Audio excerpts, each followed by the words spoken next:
Well, what's going on? Welcome, everybody, to Fantasy Football Today, presented by BetMGM, the sportsbook born in Vegas. What a fun finish to Monday night. I mean, not like the last, few minutes, but the game was great. Detroit, Seattle, bonanza, fun stuff. If you have DK Metcalf and you lost by less than 2 points, you got screwed. I'm not going to lie. He definitely caught that 2-point conversion. I'm Adam Azer with Dave Richard and Jamey Eisenberg, and we are talking waiver wire today. We've got bye weeks, 4 teams on bye: the Eagles, Lions, Titans, Chargers. They're going to take a little break. We'll take a little break this week. Where would you guys go on your bye week? A little vacation. Sleepy Hollow, New York. I don't live there anymore, so I wouldn't waste your time. I'd probably have a staycation. If it was only 1 week, I had to get back to work after that. I wouldn't want to get out of sync. Okay. I think I'd go to Disney. I had a good time. I'd go there again. So sure. Yeah. No, I would leave them home. All right. Best matchups this week. The Browns are at Washington. There might be something, maybe a little Jerry Jeudy, Deshaun Watson. Jacksonville against the Colts. Those are 2 teams that you might want to stream against. The Bears get the Panthers. Green Bay is at the Rams. And there are some fantasy relevant players to pick up for the Packers, of course. Before we get into the waiver wire, guys, can you drop Rashee Rice? Jamey, we don't know. We may not know until next week what the diagnosis and the prognosis is. Can you drop Rashee Rice? 100%. It sucks, but, I think we know where this is headed. He's not going to play anytime soon, whether it's ACL or not. So, I mean, if you want to wait and see if you can stash him on IR, then clearly try and do so. But, if your roster is tight and you need to get some receiver help, then yes, you're dropping. Hopefully we get some news on it on Tuesday, maybe Wednesday, that he's just not going to make it back in time for the season and that they start to get him ready for 2025. But what's the best case scenario here? That he's back in like week 16? Could that even be a possibility? Or is it the playoffs? I don't even know. So I would lean toward, you could drop him. It's easier to do if you do not have IR spots. If you've got that IR spot sitting there and you just wish you could throw him in there, then that would obviously make sense. But you can't do that until the Chiefs put him on IR. Yeah. They're not doing that yet. I think push comes to shove, you could definitely let him go. All right, then let's get into it. Who are, Jamey, the top 3 waiver wire priorities for Fantasy Week 5? They're all receivers. The first one would be Dontavian Wicks. The injury to Christian Watson should allow him to be a huge focal point of the offense, and he's been very good over the last 2 years when he's had 6+ targets. So you see he had 13 targets in the game against Minnesota. That's something that should be a staple moving forward. Xavier Legette would be number 2. You're looking at what he just did with 10 targets, 6 catches, 66 yards, and a touchdown in the first game without Adam Thielen. That's a huge opportunity for him moving forward, and hopefully he continues to be a focal point of the offense when Thielen does return, if he comes back after the 4 games that he's out. And then Wan'Dale Robinson has just been a great PPR receiver for 3 of 4 games this season. Last 2 in particular, over 13 PPR points per game in both of those. And I don't see things changing dramatically for him. He's almost going to roll out of bed and get you 6 catches and probably 8+ targets on a weekly basis. Okay. Dontavian Wicks, Xavier Legette, Wan'Dale Robinson for Jamey. Dave, how about you? Different order, different player in there at the top. It's Kareem Hunt at the top, available in 47% of leagues. Anytime we've got a chance to get a team's number 1 running back, I think we should take it. And here he is, the lead running back of the Kansas City Chiefs. He looked good. He didn't fumble. He's going to continue to be at least the running downs back in that offense. I know the offense is not the same as it used to be, but he's still going to get some good work in there. I would, in a vacuum, take him first and foremost. I agree with Wicks at the top of the wide receivers. Legette is next for me. Really close call between him and Josh Downs. We'll talk about that later. But my top 3, that's what you asked for. Kareem the Dream, Dontavian Wicks, Xavier Legette. Kareem the Dream. All right, and Clyde Edwards-Helaire is expected back this week, so you're still favoring Kareem Hunt. Until he's back and until the Chiefs make it clear that Clyde Edwards-Helaire is going to be the guy, and Clyde Edwards-Helaire looks like the guy, I'm sticking with Hunt.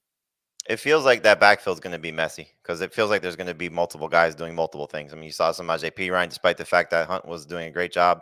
He got the goal line opportunity. Wouldn't be shocking if, because of their receiver situation, they cut one of Perine or Carson Steele and try and get Steele back on their practice squad. I was reading some of the stuff out of Kansas City. Hunt definitely should have the best opportunity in the short term of being the guy for Kansas City. But like you said, Adam, what happens when Clyde comes back? How much of a factor is he in any different role? He could be the passing downs guy. He could be the first and second down guy. I don't think he'll be the goal line guy, but he has those options to be the potential leader of the Chiefs backfield. So I do agree that Hunt should be the number one running back to add. And if you need running back help, then sure, you could put him ahead of the receivers. But we could be looking at a situation here where that was his best game. And it wouldn't be shocking if the Chiefs just use multiple guys, because right now they're a mess offensively. Could we make the case that if you're looking purely long term, maybe Wandale is the only one that makes sense? I don't know. I would be shocked, honestly, if first Watson, they're talking about putting him on IR. So that's 4 games if he's out. Their bye is week 10. And knowing how Watson's recovered from injuries, like, we could have Dontavian Wicks as a factor until week 11. Adam Thielen's out for at least 3 more games. Who knows when he comes back, how bad his hamstring injury is. Leggett is the future for them. Clearly, Thielen is not part of that. So we could be looking at him as still being a featured option in this offense. Robinson, to me, is the safest for sure, because you've seen what he's been, not just this year, but in the last couple of seasons when he's been healthy. I think also, you're looking at it, if you want to flip it and say, if you're just looking 1 week, I mean, Trey Sermon might be the best guy to go add, because if Jonathan Taylor's out and Sermon's the lead running back against Jacksonville, then you could be talking about a must-start running back for just a 1 week situation. So there's lots of different ways you could play this week's waiver wire. You either have bye week replacements, you have injury replacements, you have long-term versus short-term. You're 4-0. You're probably not looking at necessarily replacing somebody for this week. You're 4-0 and you have a bunch of injuries. You might have to make some tough decisions on who you're going to play if you want to keep that record, or just look ahead to the future. So there's lots of different ways you can go with this week's waiver wire. Absolutely. But I think the point is that there's a lot of good, maybe very good, I would say, short-term help. And man, do we need that right now in fantasy. Yeah. You didn't mention Tucker Kraft yet, but he's the top tight end. Absolutely. And I've got some really encouraging numbers on Tucker Kraft that we can go through later. But also, a couple weeks ago, we talked about Deontay Johnson was about 75% rostered. And there were some, I don't remember. I think that was the week Pacheco got hurt. So we were talking about the Chiefs running backs. And so listen, the number one priority, if he's available in your league, should be Deontay Johnson. He wasn't Chuba Hubbard, same thing. Okay, yeah. And that's a good call. I don't know who it is this week, but to me, it might be Ingram and Njoku. So here's your chance. Tight end's been so bad. These guys are they're in that same range that Deontay was a couple weeks ago, about 75% rostered.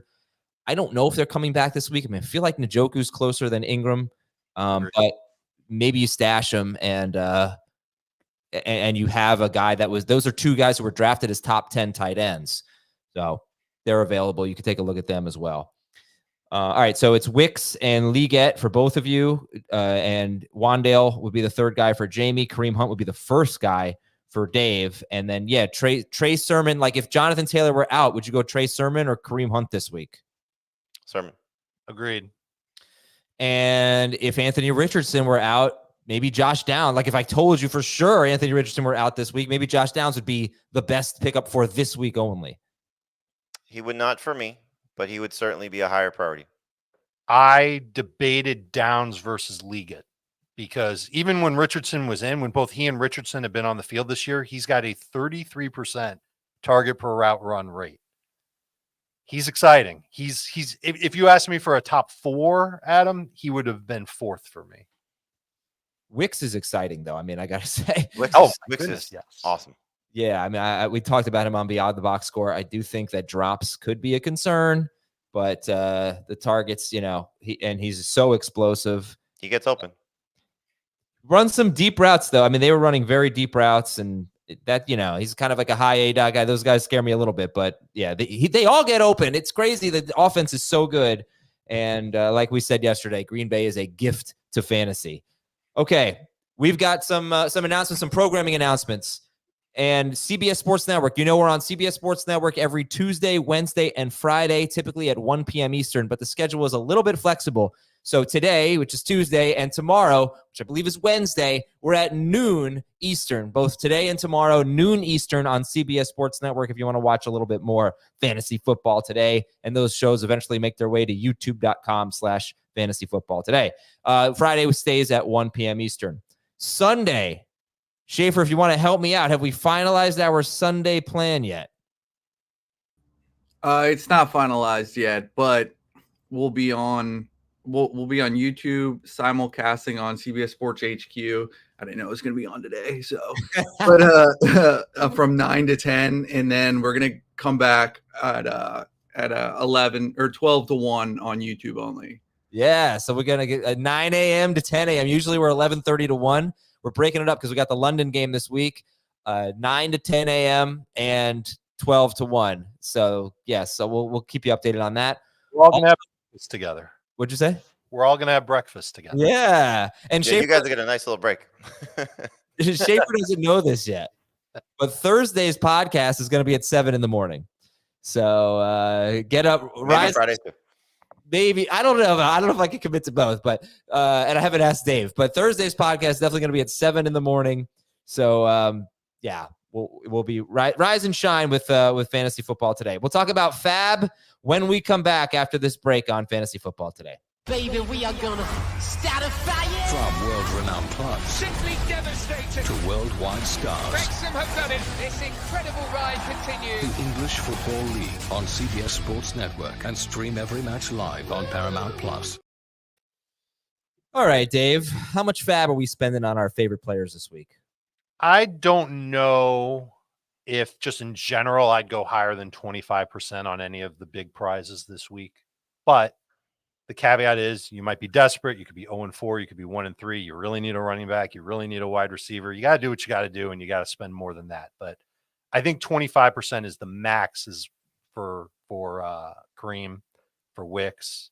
Probably go a little lower than that for Liggett, and a little bit lower than that for Downs and Tucker Kraft. Okay, Jamey, anything to add? I don't think I'm about 70% through the column. I don't think I've put anything more than 15% on anybody. Okay. Yeah, and you know, if you miss out on the big guys, there's still, you could put like a $4 bid on Tutu Atwell, Jordan. Right. Wade. So there's not, I think, in the short term, and Flacco starting could certainly put Josh Downs in this conversation also, but like Jordan Whittington and Wan'Dale Robinson, like we just need a 1 week replacement. Like they're both going to be probably around 11 to 14 PPR points, so Downs, if Flacco starts, probably in that same range, so if you're just looking 1 week replacement, like let somebody else overpay for Wicks or overpay for Liggett, and then you get somebody that you can use in PPR that can help you at least for 1 week. Keep in mind, Malik Neighbors is still in the concussion protocol. I actually don't even know if it would be better or worse for Wan'Dale. You got to figure he's benefiting from Neighbors being on the field, but I would say probably better because that's a lot of targets that need to be distributed. So we'll keep it. I'll give you the injury updates. There's a lot of them. We'll get to that in a minute. But be great is if I make a really bad FAAB bid, like I bid a lot of money on somebody, I get him, and then he stinks. If I got a bonus for after that, well, you know what? That's kind of what you can do with BetMGM. If you haven't signed up for the BetMGM app yet, use the bonus code FANTASY when you sign up, and you're going to get up to a $1,500 first bet offer on your first wager with BetMGM. So here's how it works. Download the BetMGM app, sign up using bonus code FANTASY. Deposit at least $10 and place your first wager on any game, and you'll receive up to $1,500 in bonus bets if your bet loses. Just make sure you use the bonus code FANTASY when you sign up. Yeah, like Isaiah, like all the people who've been on Isaiah Likely should get a $1,500 bonus FAAB, I think. There's been a few examples of that this year, right? So it's almost like on a weekly basis that there's been somebody that you've bid on probably a little bit too much, and who knows at what point they'll be useful for you again. There's examples on each side of it, but Likely's definitely in that category. I would say Quentin Johnson's in that category. Carson Steele is in that category. That they were helpful probably in the game. Well, Steele was helpful in the game right after you picked him up. Johnston scored a touchdown, but he's going to get dropped in a lot of leagues. Likely obviously has been terrible since his big game, so nobody got the benefit of starting him. I'm sure I'm missing one or two, but it's just the nature of Derek Carr has been horrible the last 2 weeks. Who? Derek Carr. Yep, another one. All right, let's go through some news and notes here. So Aaron Rodgers is going to play, but he's dealing with a couple of leg issues. Anthony Richardson, you guys currently are ranking Anthony Richardson. He's been optimistic about playing. Will Levis left in the first quarter with a shoulder injury. They have a bye. It seems like they're going to go back to Levis. if he's healthy. Mason Rudolph replaced him and really wasn't asked to do much. Christian McCaffrey has Achilles tendonitis in both legs. Fun. Yeah, we'll just leave it at that. Their bye is week 10, and the timeline that was given was early November. Yeah. So that week 11 game is November 10th. So hopefully that's what he's targeting. Okay, Nick Chubb is expected to practice this week. He could be back within the next 3 weeks, Nick Chubb. Jonathan Brooks, maybe not as soon. Don't know yet. Not expected to come off the PUP list this week, I don't think. So that is what the report was yesterday, yes. Yeah. Bijan Robinson is a Thursday game. He's got a hamstring issue. See, they listed him as limited. You guys are ranking Bijan, right? We're ranking him. That could explain why Algier had more carries and why Algier and Robinson they were dead even in snaps in the second half of Sunday's game. He also popped up, if you remember, Friday with a shoulder injury. So Robinson may be dealing with multiple injuries right now. All right, wonderful. Well, you should consider that if you're buying low, I guess. Is that Algier's roster? Tyler Algier might be the number one running back. Mm-hmm. Algier is rostered in 57% of leagues. More injuries for you. So Trey Sermon could get an opportunity this week. Jonathan Taylor has what's being called a mild high ankle sprain. Okay. So don't know the timeline there. And hopefully he plays this week. But how concerned are you guys about Jonathan Taylor, Dave, like going forward? I'm not super concerned because I don't think the Colts are that concerned. He talked to reporters after the game. There seemed to be optimism about him being able to play in week 5. What I would like to do, though, if I have Jonathan Taylor in my league, is go after Trey Sermon and just back him up. Okay. And those are most of the running back injuries. Wide receiver, we still don't know about Rashee Rice, but we talked about him. You can probably drop him. Cooper Kupp is out this week. They have a bye next week. Jalen Waddle was kind of limping around. I don't think it's anything that's going to keep him out. And then, of course, there's the Christian Watson injury. He has an ankle injury. He could end up on IR. Tight end news, George Kittle is going to be day-to-day, they say. He came back, so I figure George Kittle's probably good. Taysom Hill, hopefully he can come back. We need tight ends. And then there was Dallas Goedert leaving with an injury, but they're on bye, so hopefully he's back in week 6. Defenses. Are there any defenses that are like so banged up right now? These are great matchups. Seattle. Oh, yeah, but who are they playing, though? The Giants. The Giants. But well, no, look, good if point. Neighbors clears the concussion protocol, that's great. Wan'Dale Robinson's a prize off the waiver wire. That's good. Devin Singletary could be in line for a bounce-back game. Yeah. It's a favorable matchup for the Giants. Daniel Jones is a bye week QB. You got the guts to do that? Go for it. I wish I liked someone on New England because Miami lost Jalen Phillips yesterday to a knee injury. I hope he comes back soon. He's coming off a torn Achilles. You've got Ramondre Stevenson. Yeah. And all right, we'll leave it at that. A big thank you to our audience. We won the podcast awards, the sports category. We did it. I love it. Thank you. You know, every year we're like, hey, vote for us, podcast awards, nominate us. So you guys did it. And then after you nominated us, a panel did. It wasn't just a fan vote. A panel then voted and selected us as the winner. So I want to give a big thank you to everybody at Podcast Awards and all of our listeners and viewers for nominating us, voting for us on podcastawards.com. And I'm proud of everybody. Thank you so much. And we're honored to have won the award. And who beat you out for best male hosted podcast? I don't know. I don't think we weren't a finalist there. We were a finalist for the People's Choice Award. Let's see what the best podcast in the world was according to Podcast Awards. The People's Choice was Let's Get Haunted. Okay, Let's Get Haunted. Their fantasy advice stinks. I don't think they're a competitor. Top 3 players at each position. Quarterback is interesting. All right, we've got Jalen Hurts and Jared Goff and Tennessee and the Chargers on bye this week. So, Jamey, who are the top 3 quarterbacks to get? I mean, it's a robust list, let me tell you.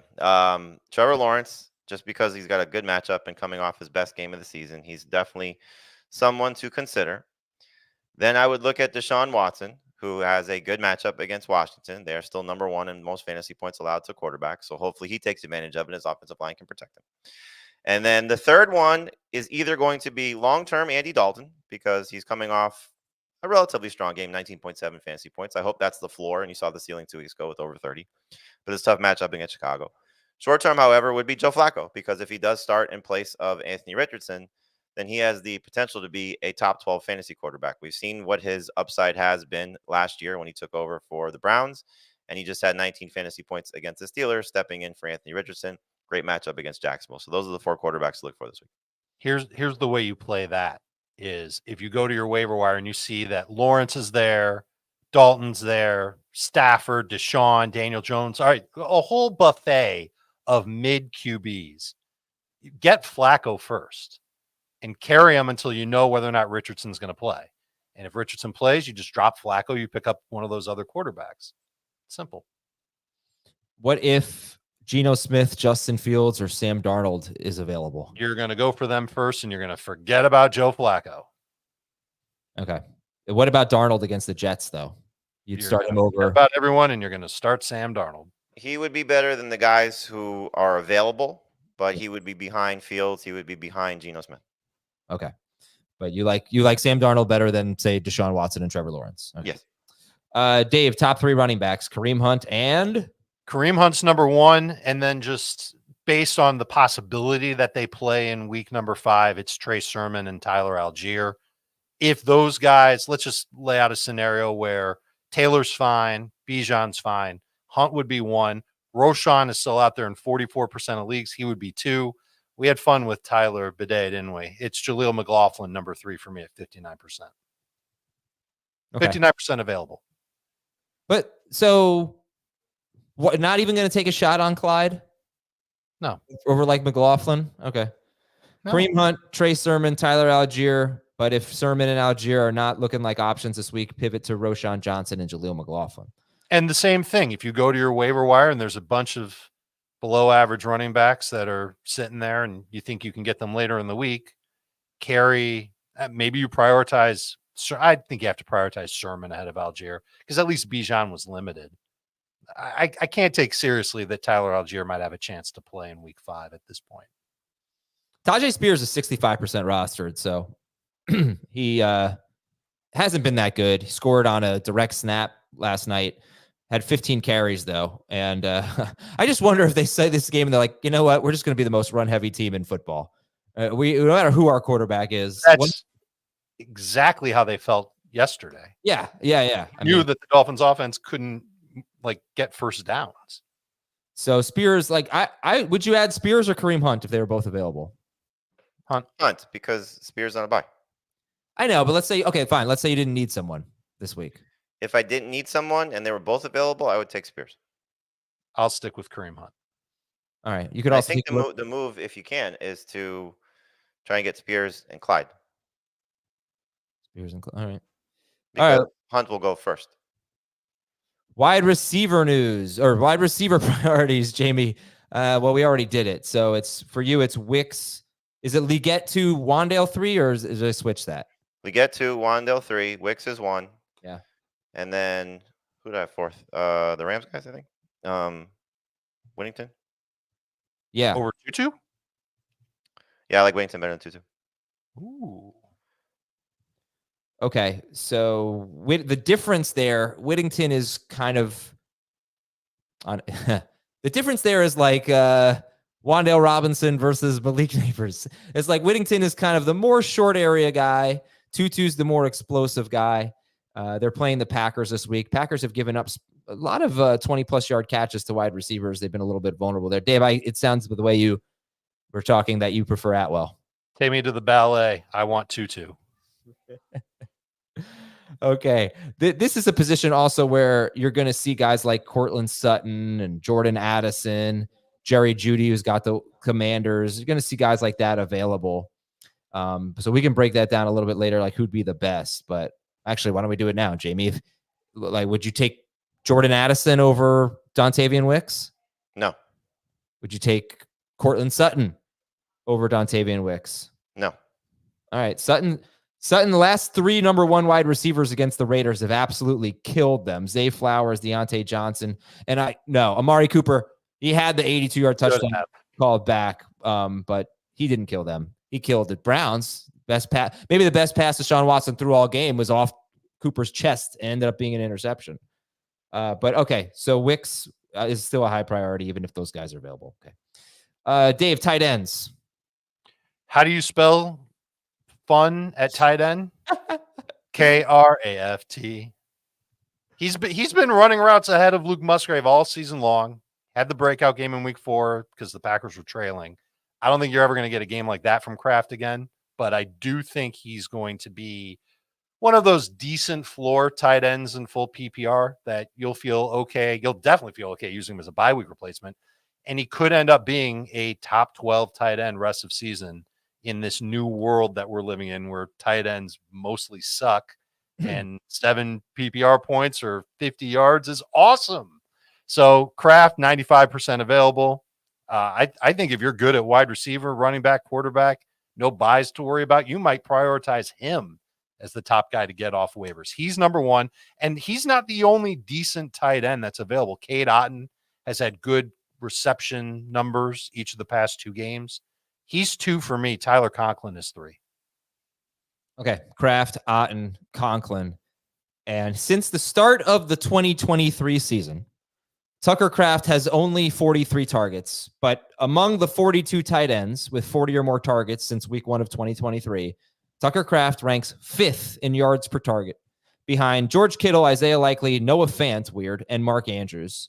He's just ahead of Jonnu Smith. So I don't put too much stock into that stat because it's only 43 targets and you see Noah Fant and Jonnu Smith are on that list. But he played 6 games without Luke Musgrave last year, and he's completely just passed him, as Dave already said. In those 6 games, he scored 9.5 or more PPR fantasy points 5 times, and he had 48 or more yards in 4 of those 6 games. What did those 4 games have in common? Christian Watson didn't play. So that's 48 or more yards in 4 games without Luke Musgrave and Christian Watson last year. Musgrave is still playing. He's still a factor. But by the way, if you got 48 yards per game from Tucker Kraft, so you'd be pretty happy about that with the state of the tight end right now. So he's been pretty good when he's gotten his opportunities, and definitely someone I'll be looking at this week for sure. I think anybody that's got Kyle Pitts or Mark Andrews should go and get Tucker Kraft and start him this week over those guys. Okay, but what's my logical next question here? Did I just answer it? No. You said How much are you dropping, Pitts or Andrews? Are you dropping what them? type of cheese to put on a burger? Ooh, cheddar. That would be my choice. Yeah. Swiss. If I'm going with mushrooms, I'm going to put Swiss on it. But yeah, but that's gross. Oh, that's gross. I'm not a mushroom guy. That's right. Dave hates mushrooms. Yeah. Would you drop Andrews or Pitts for Kraft? At this point, you could drop Pitts. Andrews is tougher to do, but if that's the only move you can make, you know how many times you're going to continue to take a 0? There's the quote from John Harbaugh yesterday when he said something like, Andrews is definitely going to have big games. He said it about all the players that have had light games. He said it about Zay Flowers in the same breath. So listen, the numbers are what they are. 1 target each of the last 2 games. Derrick Henry has changed how this offense operates. And I'm very concerned about Mark Andrews being reliable again. I feel like we're at the point where you can't start him and feel good about it. So if you're not going to start him and you've got a tight end that you do feel comfortable about, even if it's a short-term option, and Andrews is the worst player on your bench, you can send him in as 1 target per game to the waiver wire. I feel like there should be some good team names with the waiver wire tight ends. Kraft. There's so many possibilities. Witchcraft. Gone, but not Cade Otton. Right? That's good. Why would you ruin your fantasy team by naming it after the worst position in fantasy this year? What if you had Dare Agudbawale? Would you name your team Truth or Dare? Pretty sure I've used that one before too. That's the sad thing. I probably got the same reaction. DSTs, Jamey. DSTs. DSTs for this week. You have the Vikings against the Jets. You have the Broncos against the Raiders. You have the Seahawks still against the Giants. I don't care how beat up they are, still the Giants. You have the Bucks against the Falcons, and you have the Raiders against the Broncos. That doesn't sound like a super appealing list, but You also have the Dolphins and the Patriots against each other. That's not. The Dolphins are 2 rostered. That's what it was. I'm not criticizing your list. I'm just saying the Broncos are really good on defense. I think people just need to kind of tie in here. And they're available in over 70% of CBS leagues. And the Raiders are bad. And who was your number 1? Was it the Vikings? Vikings. About 40% available on CBS. The Vikings have been also really, really good. They get the Jets this week. All right, so Jets. The one small problem with the Vikings, they get the Jets this week, and then they're on bye coming back from England. So are you going to make that commitment to them and carry them and another DST? No, because they have Detroit in week 7. So No, I'm just going to play them and then drop them. yeah, it's a 1 week deal. The Broncos, if you want to keep them for multiple weeks, let's see, they have Raiders, Chargers, maybe. Yeah, they're just good. I mean, they're just good. Okay, kickers. Will Reichard against the Jets in England. Jason Myers against the Giants. Chris Boswell against the Cowboys. Austin Seibert against the Browns. And Greg Joseph, if he still has the job, against Seattle. Yeah, Greg Joseph. I know he kicked like 5 field goals last week. He's a terrible kicker. You know, he's just been. This guy made 5 field goals. Yeah, I know. But I think he went 0 for 1 the week before, and they showed a stat just about how bad he's been. I think the Packers would have liked to have had him this past weekend. Yeah. The Bills need a new kicker, I think. Well, the Packers had him. They cut him. Yeah. They got him. And any IDPs? I didn't look. I'm sorry. Yeah, me either. Sorry, folks. Let's go to shallow leagues. Jamey, I'll give you the shallow. Who's in the shallow leagues that we need to know about? I mean, we've talked about a few of them. The quarterbacks, Justin Fields, if he's available, would be the prize. Sam Darnold is still in the conversation for sure. Geno Smith, good matchup against the Giants. So all those guys are on the table. Quick pause. Let me ask you about Justin Fields. So you'd rather have Fields than Geno Smith rest of season? I would just take it on a 1 week basis because I think these guys are going to be added and dropped several times throughout the bye weeks. So yes, I would rather have Justin Fields this week than Geno Smith. So would you drop Derek Carr for Justin Fields? I would drop Derek Carr for Daniel Jones this week. Who else? Who's like a struggling quarterback? Would you drop Anthony Richardson for Justin Fields? I probably would not do that, but unless I'm 0-4 and 1-3 and just need to get wins, then I would probably have. Well, if I'm that bad, I probably have other players drop. Yeah. Okay. Sorry. Continue with some shallow league running backs. The running backs, Jonathan Brooks, still worth adding, even though, as you said, he may not return in week number 5. He's going to get back on the field at some point, so he should be on your rosters. Rico Dowdle's at 82%. Tough 2-week stretch coming up for them, but he's looking still more and more like the best running back for the Cowboys. I don't expect Cam Akers to start this week. I'm hoping it's Joe Mixon, but still he should be rostered just in case Mixon's out once again. Chase Brown is an obvious one, 75% rostered. Alexander Madison, another obvious one, as Antonio Pierce is basically saying he's going to be the starter moving forward. And Tajay Spears, I put him in this category at 65%. So what did Pierce say about the running backs? He said in regard to Madison, he's going to go get it. Something. Let me see if I have the quote. He's going to get it in terms of his work. He was deserving of more snaps and he's going to get it. Something like that. Yep. Wonderful. Okay. Shallow league wide receivers. A lot of them. Yep. It's a fun list. You listed a few of them already. Cortland Sutton should be added where he's still available, 71% rostered. Jacoby Myers, look, he wasn't great last week against the Browns, but he did get 10 targets, and now he's got to deal with most likely the Jets, and who knows if he's going to get the elimination treatment from Patrick Surtain. But the Broncos, yeah. No, so actually I wanted to bring this up. He this is bad news for Myers. He played a season low, like 20% of his snaps in the slot last week. So with Devontae Adams out, he was mostly an outside wide receiver. He's usually about 40% in the slot. He was 20% or so this week. So, yeah, that's bad news for him against Denver. Because they use a lot of 2 tight end sets. Well, no, I'm just saying because Adams was out, so he played outside more than he ever had. So you'd rather him be in the slot against the Broncos. So a guy who's 80% out wide. I'm not saying he's not going to get shadowed, but, yeah, not a great matchup this week for Myers. Keenan Allen's at 77%. I hope last week was a shake the rust off game for him, but should still be rostered. Jerry Jeudy, he's been 11.5 PPR points or more in 3 or 4 games, coming off his best game last week against the Raiders. Jordan Addison, you alluded to this. I'd like to see more targets for him, but did score 2 touchdowns on 4 targets. One of them was a rushing score. And Darnell Mooney didn't have a great game last week, but the 2 previous games, 14 plus PPR points or more. So I still think he's going to be a significant factor for the Falcons moving forward. I think it's so funny if you're like sitting there in a shallow league. Or do I go with Jerry Jeudy, who's got the Commanders this week? Do I go with Jordan Addison? Let's see if I can just do a quick math here. Deshaun Watson has thrown 148 passes. Sam Darnold has thrown 106. 42 more pass attempts. That's 10 per game, right? 10.5 per game for the Browns. And yet Darnold's thrown 11 touchdowns and Watson's thrown 4, and it's like, and Darnold's also thrown for a lot more yards than Watson, like 200 more yards than Watson's. Pathetic. But yeah, I mean, there are a lot of targets for Jerry Jeudy. Now he's facing the Commanders. It's going to be a pretty interesting decision, start or sit for people. And then there's those tight ends, Jamey. There's Ingram and Njoku, but there's a couple more that I'm missing. Freiermuth, who's coming off a game where he scored a touchdown. So as the offense is opening up a little more, who knows if it was just because of how the game unfolded last week, or maybe they'll allow Justin Fields to be a little bit more of a game player as opposed to a game manager. But he looked good, and he's basically gotten you low-end number one options, low-end number one production all season long. Cole Kmet, I know it wasn't the best game for him last week, but still should be a factor in this offense. At least I hope so moving forward. And now's the time to start picking up TJ Hawkinson. We said that for the last couple of weeks. His window is now open for him to return. I don't think they're going to rush him back. They have their bye next week. So could be back in week 6, week 7. If not an IR spot and have an ability to carry 2 tight ends, Hawkinson's worth picking up. Yeah, look, Freiermuth, just go back to him. He is second on the team in targets. That's exactly what we want.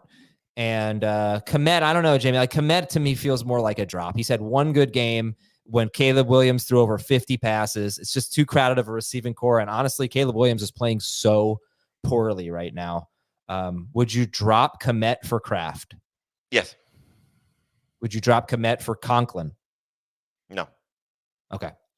All right, we'll take a break. When we come back, Dave will tell you who's available in the deep leagues. Hey, none of these guys are available in my league, Dave. We're going to come right back after this.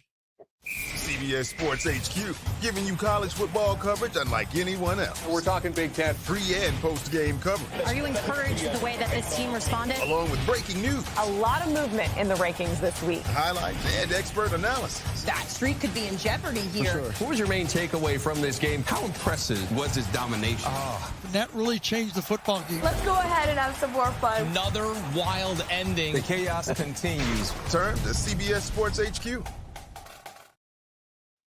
I'm looking forward to actually talking about the games last night and what the heck the Tyreek Hill and Jalen Waddle and Devon Achane managers are supposed to be doing right now. But first, let's tell you those players that are available in the deepest of leagues. Or not quite, but deep league guys. Dave, who are we looking at? Let's set it at 70% or more available. So that means they're rostered in 30% or fewer of CBS Sports leagues. At quarterback, Andy Dalton would be at the top of the list. And he might be someone with staying power for the rest of the season. Jamey talked about him earlier and what his floor seems to be. Schedule will get tougher for him, though, as he moves forward starting this week against Chicago. Daniel Jones is available in 80% of leagues. Joe Flacco, rewind about maybe like 10, 12 minutes to hear what I think you should do with Flacco this week. I think there is a plan for him. And then after that, it's a lot of yuck and wait and see. Yuck, Bo Nix, 72% available. Wait and see, Drake May, 88% available. His time is coming, just not in week 5. That's a stash in 2QB and Superflex leagues. Minshew, 84% available. Yuck. Jacoby Brissett, 94%. Tyler Huntley, 91%. Double yuck. So just tell us the ones you like. Don't tell us the yuck guys. All right, then here's the list. Andy Dalton. There you go. I'm about picking up Tyler Huntley. Yeah. All right, so who do you like at running back? All right, strictly going with the guys that we like and not for people who are just desperate and will take anything at the position. Trey Sermon makes sense, 94% available. You might be cutting him by Friday, but you could prioritize him. And Dare Ogunbowale is the only other one that's available in 70% plus of CBS leagues. He's the third down back for the Texans. I think he'll keep that job when Joe Mixon comes back. Could be good for like 6 PPR points when he doesn't have a lucky catch and run against the Jaguars. Okay. Then there's obviously a bunch of handcuffs you could get, right? I mean, well, yeah, but I'm not prioritizing most of them at this point. I'm probably wrong about that because, you know what? This one you got to say Clyde. In a deep league, he's 17% rostered. I'm going to make you say Clyde Edwards-Helaire, Dave. Well, he's 70% rostered, 17. Then he's already too far rostered. Oh, 17%. Oh, you said 17. Yeah. Okay. Yeah, Clyde ahead of Ogunbowale for sure. And if you don't want Trey Sermon, you don't want to deal with the Colts running back situation, you don't have Jonathan Taylor, yes, Clyde Edwards-Helaire makes sense. Tank Bigsby, 24% rostered. Okay. Yeah, I like that. Yeah, there we go. You want receivers too, Adam? Yeah. What? I said, do you want to do the receivers? No, I'm sorry. I'm not trying to step on your toes. I forgot that Bigsby was only 24% rostered. I'm all for getting all the help that I can get. So anything to help people handle the waiver wire better in their deep leagues. It's a team effort here. Yeah. Anyway, go ahead with the receivers. All right. Wicks is available in 87% of leagues. So of course he's going to be a priority there. Downs, 81% of leagues. He's a priority. Wandale, 72%. So a lot of the names that we already talked about. But if we want to go deeper, Whittington, 89% available. I do like Atwell more than Whittington. I do like them both. Trey Tucker, 90% of leagues, played a lot for the Raiders without Devontae Adams on the field. He's a speed guy. And if he's not going to get covered by Patrick Surtain, then I think that there's a chance that he could have another decent game as a bye week replacement at wide receiver. I don't mind him one bit. Other guys that you could stash and see what happens, Jalen Tolbert, Jonathan Mingo, Demario Douglas. And how about this blast from the past? Speaking about Chiefs with hyphenated last names, Juju Smith-Schuster. Yeah. 97% available. Might become a full-time wide receiver for Kansas City. Yeah, good call. All right, tight ends. Kraft is 95% available, so cheese it on with him. Otten, 91% available. He would be next. And then the only other, Brandon Strange, 78% available. You can go and get him if you miss on Kraft and Otten. Eric All has 4 catches each of his last 3 games for Cincinnati.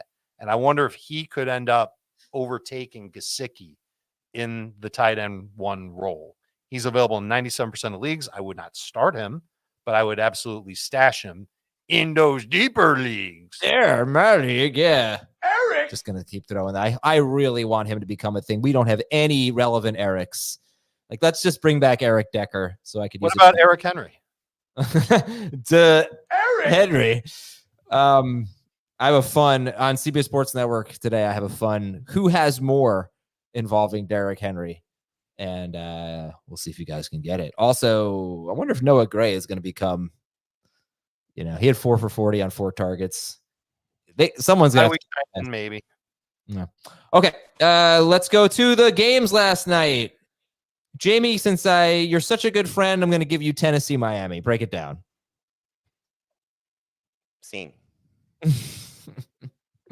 It's ugly. I mean, look, it's tough for the Dolphins right now. It's really, really tough. Like, we knew Jalen Waddle would struggle. Tyreek Hill's been equally as bad, in each of the 2 games without Tua Tagovailoa. It's difficult to still call him a must-start receiver. I know most people will just based on the upside, and Huntley missed him on a couple of throws down the field. So hopefully they start to connect, and who knows who's going to be the quarterback.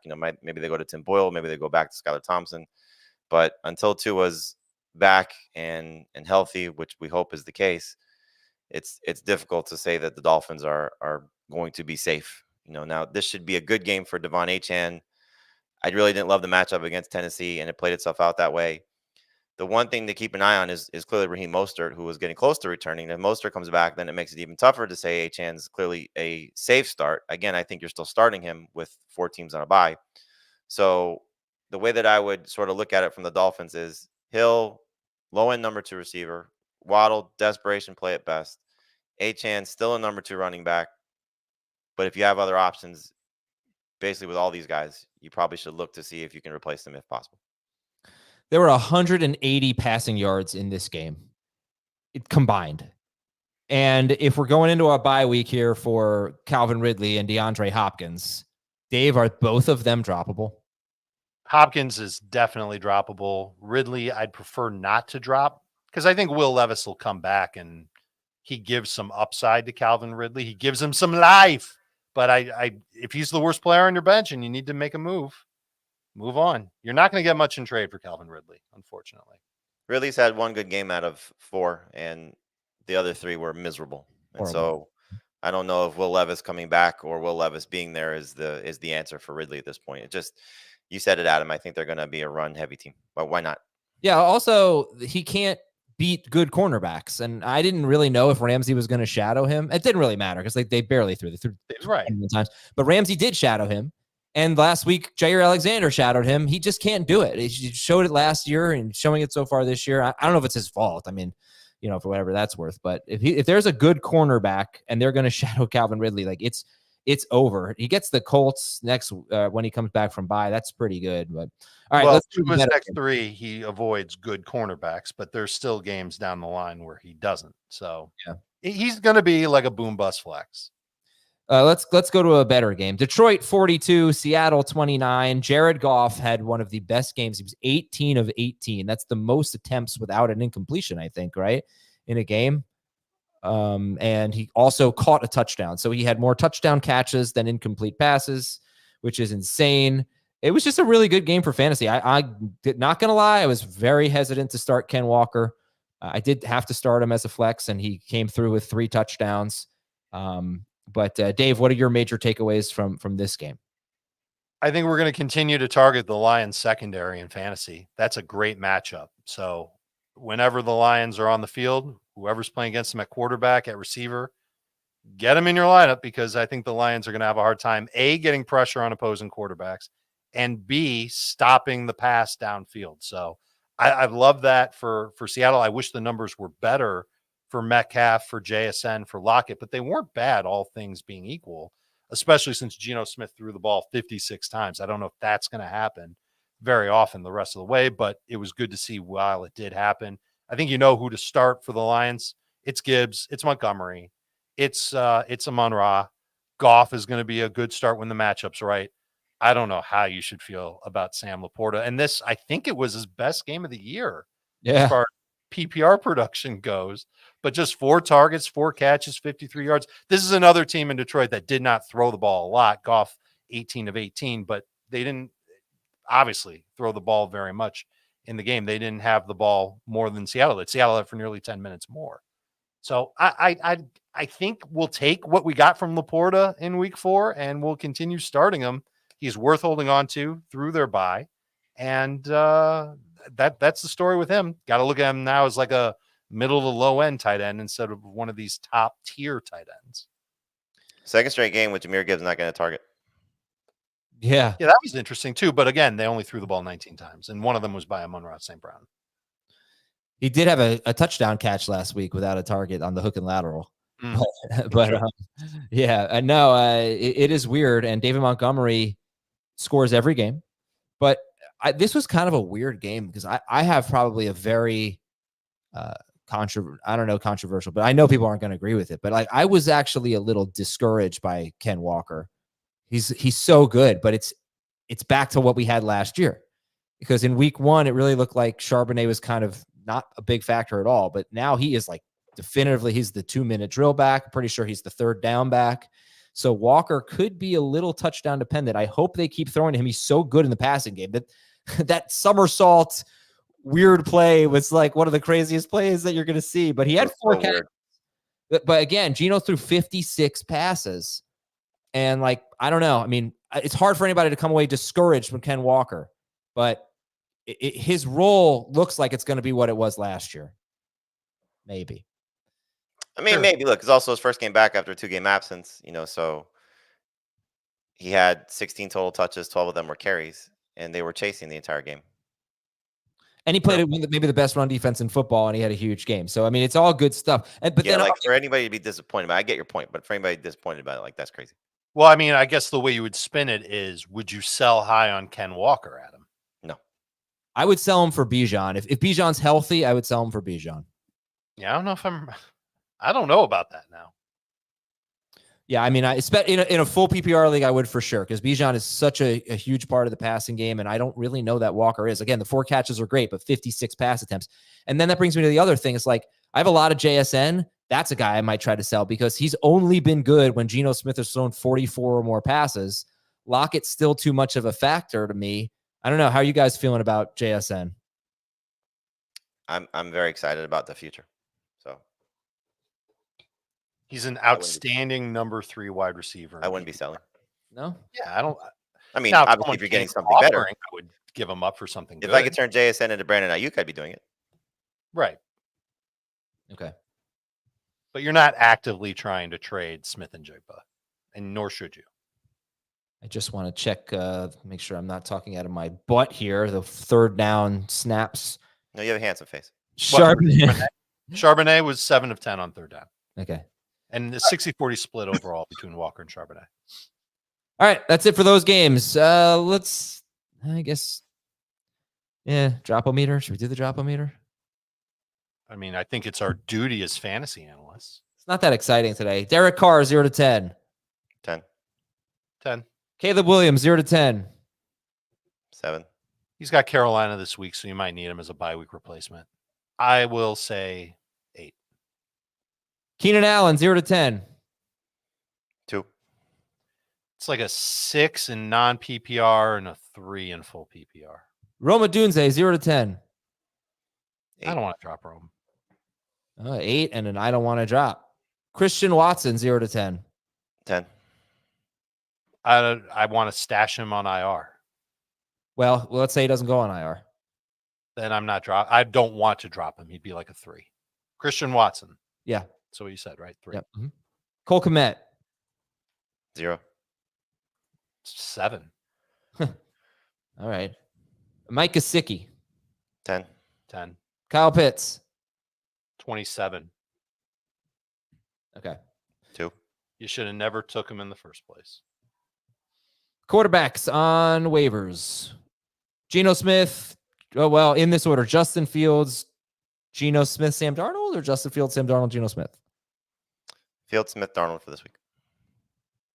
Yeah, that's the way to put it for this week. But if it's rest of season, I'd put Darnold at the top. Darnold also has a bye next week, so might not be able to carry that many quarterbacks.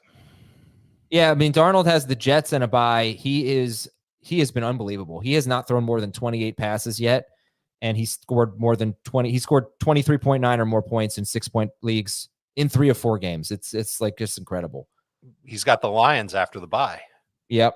So even like Rams I in the could see him having a total stinker in week 5 and then coming off the bye and just ripping Detroit on like 24 pass attempts.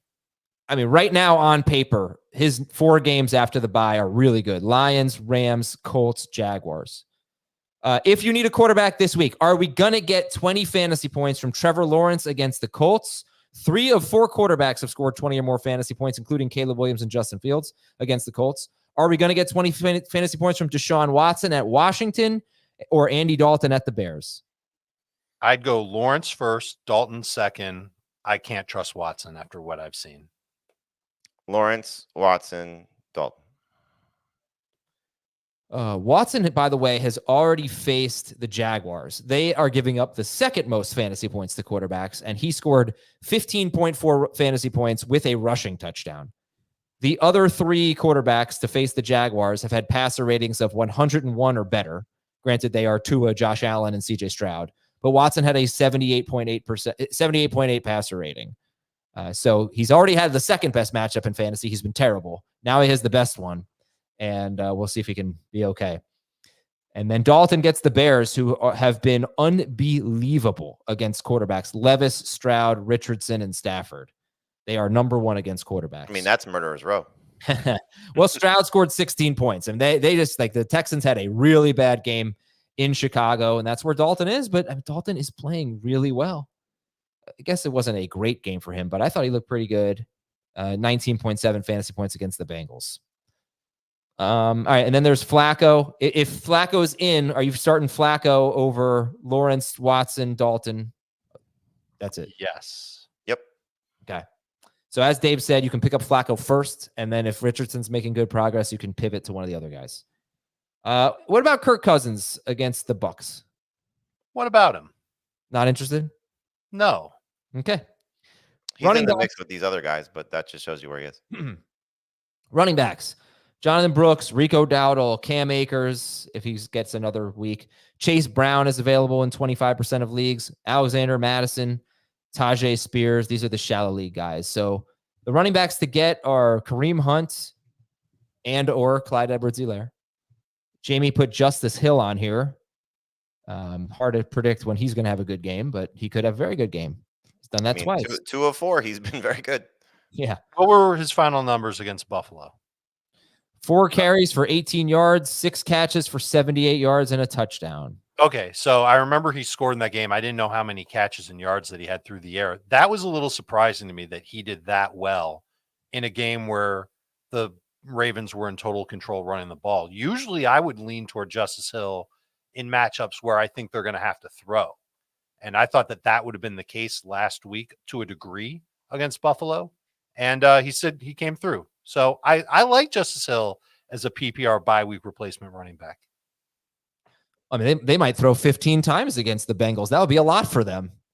I mean, Might also run it 45 times. Yeah, no, I'm just Buffalo also came into that game really struggling with pass catching running backs. Yeah, and right. So it just played to what the matchup was. But their receiving core right now is clearly struggling. Yeah. Now I'm just frustrated with the Ravens are doing the right thing, but it's frustrating for fantasy purposes. The Bengals, by the way, allowing the second fewest receiving yards per game to running backs. They faced New England, Kansas City, Washington, and Carolina.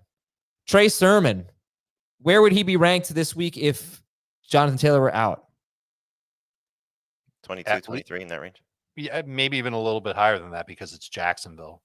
And it's Jacksonville without their best run-stopping linebacker. Yeah.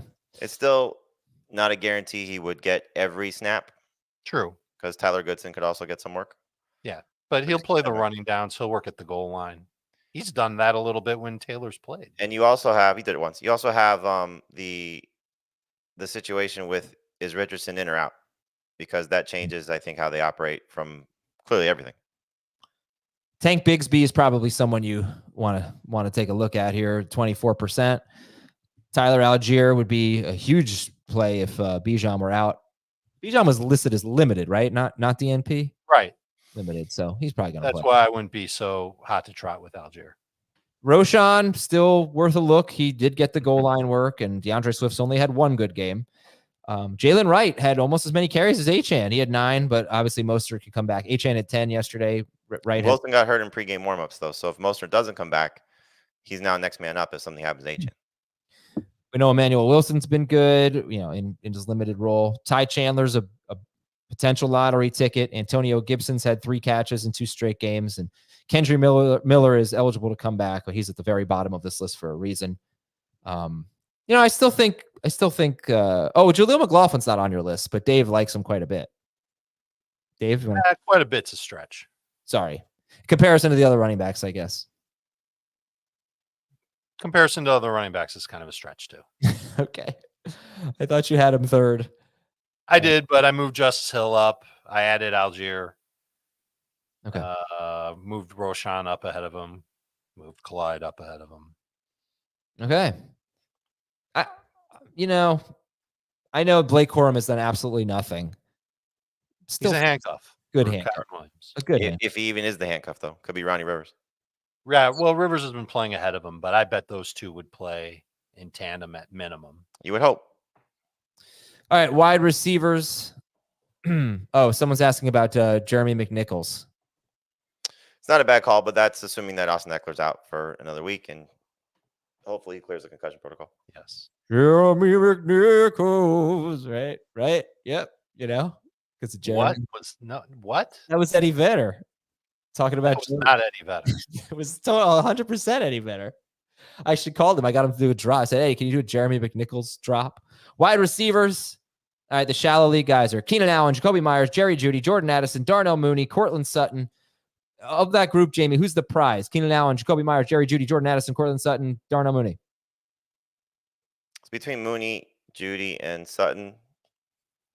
I guess you could lean Sutton, who's had 9+ targets in 3 or 4 games, but it's just so hard to say. Trust a quarterback who just threw for 60 yards. I know the weather and the matchup played a huge role in that, but Bo Nix has not exactly played great. So I'll stay Sutton begrudgingly. Is Addison not at the top because he's got the Jets and then is on bye? Yeah, and look, he hasn't, because of how this offense is operated, hasn't just seen a huge amount of targets. And so will that change? Will they change how they're operating? And then Hawkinson's coming back. So how much of that is going to be a problem for him? Sure. I mean, as far as talent goes, he should be at the top, but there are some concerns. All right. And he's got, does he have a bye coming up or no?